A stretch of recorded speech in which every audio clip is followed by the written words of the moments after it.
ನಮಸ್ಕಾರ. ನಾವು ಬೆಳಗ್ಗೆ ಹೋಮ್ ಮಿನಿಸ್ಟರ್ ಭೇಟಿ ಮಾಡಿದ್ವಿ, ಮತ್ತು ಅದಾದಮೇಲೆ DIG ಭೇಟಿ ಮಾಡಿದ್ವಿ. ಒಂದು ರೆಕ್ರೂಟ್ಮೆಂಟ್ ಪ್ರೋಸೆಸ್ಸಲ್ಲಿ ಮತ್ತು ಒಂದು ಏಜ್ ರಿಲ್ಯಾಕ್ಸೇಷನ್ ಬೇಕಂತ ಹೋರಾಟ ಮಾಡಿದ್ವಿ.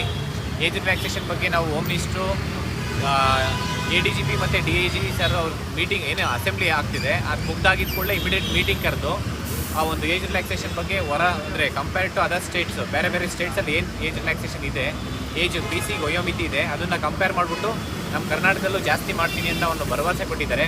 ಅದಾದಮೇಲೆ ನಾವು ರಿಕ್ರೂಟ್ಮೆಂಟ್ ರೇಟಲ್ಲಿ ಹೋಗಿ ಕೇಳಿದಾಗಲೇ ನೀವೇನು ಒಂದು ಫಿಸಿಕಲ್ ಆಗಿದೆ ಇವಾಗ CR ಮತ್ತು DR ಆ ಫಿಸಿಕಲ್ ಆಗಿರೋದು ಇವಾಗ 1:1 ಲಿಸ್ಟು ನೆಕ್ಸ್ಟ್ ವೀಕ್ 1 ವೀಕಲ್ಲಿ ಅವರು ಬಿಡ್ತೀನಿ ಅಂತ ಹೇಳಿದ್ದಾರೆ.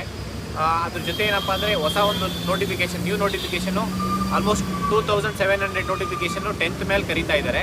ಒಂದು CR 1200 ಪೋಸ್ಟ್ ಕರೀತಾ ಇದ್ದಾರೆ. KSRPದು 1500 ಪೋಸ್ಟ್ ಕರೀತಾ ಇದ್ದಾರೆ. ದಯಮಾಡಿ ಎಲ್ಲರೂ ಚೆನ್ನಾಗಿ ಓದ್ಕೊಳ್ಳಿ.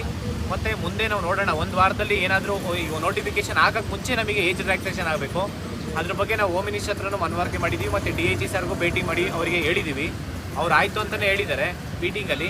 ಇನ್ ಕೇಸ್ ಏನಾದರೂ ಏಜ್ ರಿಲ್ಯಾಕ್ಸೇಷನ್ ಅದಕ್ಕೂ ಮುಂಚೆ ಆಗಲಿಲ್ಲ ಅಂತಂದರೆ, ನೋಟಿಫಿಕೇಷನ್ ಆದರೂ ಕೂಡ ನಾವು ದಯಮಾಡಿ ಎಲ್ಲರೂ ಬನ್ನಿ, ಒಂದು ಏಜ್ ರಿಲ್ಯಾಕ್ಸೇಷನ್ ಕಂಟಿನ್ಯೂಸ್ ಆಗಿ ಹೋರಾಟ ಮಾಡಿ ಏಜ್ ರಿಲ್ಯಾಕ್ಸೇಷನ್ ಮಾಡೋಣ ಅಂತ ಕೇಳ್ತಾ ಇದ್ದೀನಿ.